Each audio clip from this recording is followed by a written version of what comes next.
Let's take a look at all 3 games from ASMIK in today's video. Now this is ASMIK for the NES. They only made 3 games, and all 3 of them are worth checking out. Alright, I kind of lied on that one. 2 of them are worth checking out. The other one, I don't know. We'll see. How are you feeling? You got John Riggs here. I've been ranking games for a long time on this channel. Make sure you're subscribed, and let's look at the 3 games from ASMIK that were published on the NES. Up first is Conquest of the Crystal Palace. This game is such a great game. This is one I go to. Man, if you don't have this game in your collection, find one, grab one if you can. This game just checks all the boxes of what I love in an NES game. Great colors, great sound, great music. I love the soundtrack to this game. And a cool kind of run-and platform and slash the enemies kind of game here. When you defeat enemies, it drops coins. You can use those coins later on to buy upgrades and things that you might need. I love the fact that even in this first level, it kind of goes from like daylight to like sunset, and then it gets darker at night and everything. Big levels to explore and, you know, move around, and you not just left and right, but you can also go up these things too. Fun little item shop, you can grab your items. One of my biggest peeves about this game is you can't jump and slash with control. As soon as you, never mind where you are in your jumping motion, as soon as you hit your slash button, you drop. Like, you just like, never mind, you're not going to elevate anymore. After you slash, that's right when you start descending. So you can't like really jump and slash across bridges like, yeah, like you see here. It does also feature the element where you have your dog, and you can have your dog come and join you and help in your fight as you'd like. Honestly, in my opinion, I'm giving this game an S. It's just everything I love about a Nintendo game, and this is one of the best.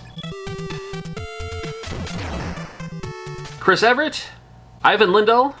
Well, it's Chris Everett and Ivan Lindell, Top Players Tennis. I've heard of Chris Everett. This game features singles and doubles with different ideas, which is kind of nice. You can do with the doubles either like, you know, you versus the computer, or you and a friend versus the computer, or you and a computer versus a friend and a computer. 4 players simultaneous if you'd like, so that's great. It features the 2 players plus generic boy, generic girl. Very cool. If you do create yourself, you can choose your own abilities, strength and skill and all that too. Very fun. And that's about when the fun leaves this game. Now, tennis games, in my opinion, are actually not bad. A lot of tennis games, like tennis video games, they're playable for the most part. This one isn't. There's a whole lot of sliding around. There's a whole lot, like, as if it's like, yeah, you're on your turf, but then it's almost like, you know, your heels are buttered or something. I don't know. It's almost a little bit too slippery in this game. And you can have the best game ever, but if the play controls aren't right, it's the worst game ever. And leading up to this, that was everything was cool, until you start playing this game. I'm giving this game a D. A definite guilty pleasure of mine is Worm Journey to the Center of the Earth. This game features several different gameplay styles, which I love in video games. It starts out with this kind of, like, exploration driving game, which is like, this is interesting. Alright, you're playing it a little bit. Kind of looks like it might be a Gradius, but it's not really like that at all. So you can shoot the other enemies that are in the sky, and you can also transform your tank into like a flying drill thing to go through these rocks and everything. Now you do have your fuel, you have your shield to contend with as well, and depending on how your vehicle is set, you might end up taking more damage than needed, so something to keep in mind when you're playing this through. And then, oh my goodness, there's cutscenes and everything. Love these anime cutscenes. The problem is, the first time you see this, it's amazing. Cutscenes in a video game, gotta love it, especially on the NES. Spoiler alert, it's always these same cutscenes. It's the same graphics every time, and it just changes the text. Alright, new gameplay style now. This one's kind of an interesting one. You have to talk to your teammates, because you find the enemy, you find the boss, and you have to talk to your teammates and work your way up to a 100% probability.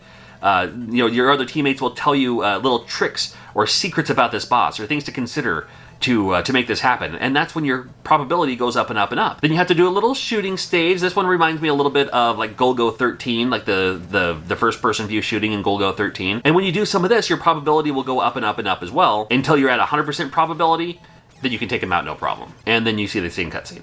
And now we get into the exploration part. It did not escape me that you're playing as a woman protagonist in space with green hair, much like another woman protagonist in space with green hair on the Nintendo Entertainment System. However, this game features pretty big graphics here. I mean, the gameplay isn't so bad. You have a limited amount of bullets you can shoot, but you can also just kick enemies as needed. It looks like, I remember playing this game like when it first came out, I rented it, and I remember thinking like, oh, this is probably some anime from Japan, right? Well, I didn't call it anime. I think I literally called it Japanimation then. Oh my god. But I remember thinking, oh, this is probably some cartoon from Japan that they brought out here, and I don't think that's the case. I think that's just how this game looks. No, I could have seen this as an anime, but I think it's just its own thing. Anyway, super fun game. I actually like this game quite a bit for what it is. It does get monotonous. It does kind of get into the same thing every time, where it's like, okay, here we go again, gonna do this again.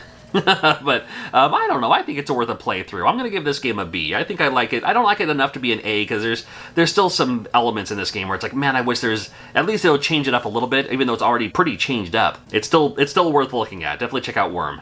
Walk without rhythm, and it won't attract the worm. I've ranked so many companies for the NES. I'm actually almost out of NES games, but I've done Super Nintendo as well. I'm not above doing Sega Genesis, Game Boy. I got a whole lot more videos on the way, so I got them coming up for you. Thank you again, and we'll see you again real soon.